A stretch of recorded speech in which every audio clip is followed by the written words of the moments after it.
This is the scariest story I ever heard. So, from Eckhart Tolle's book, A New Life. If you have never read that book, read it, especially if you're somebody who's in spiritual, who wants to know about the spirit and how life works and all of that. Eckhart Tolle is one of the best. But anyway, in this book, he was talking about this woman who he had been trying to help work through some issues that she had been dealing with. And she was so stuck into her story, which consisted of, her life wasn't always good.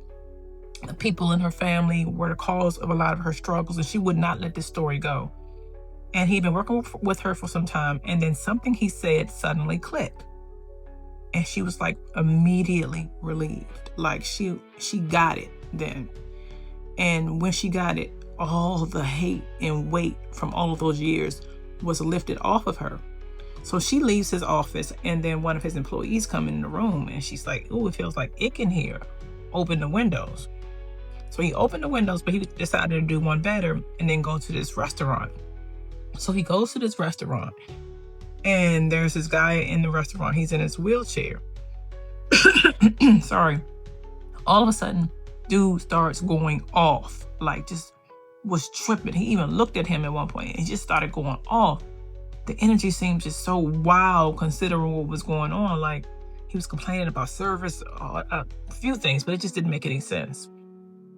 Eckhart Tolle knew at that moment that the energy that had followed him from his office had now found its place into the man.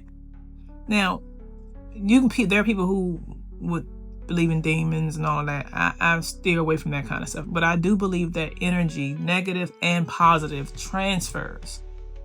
And this is one of the reasons why whenever I'm given an opportunity not to be around somebody who is dark, who is, just has a lot of whatever, just icky energy, I will definitely take it. It won't have them around me because it's transferable, but there's a way out of it. Presence.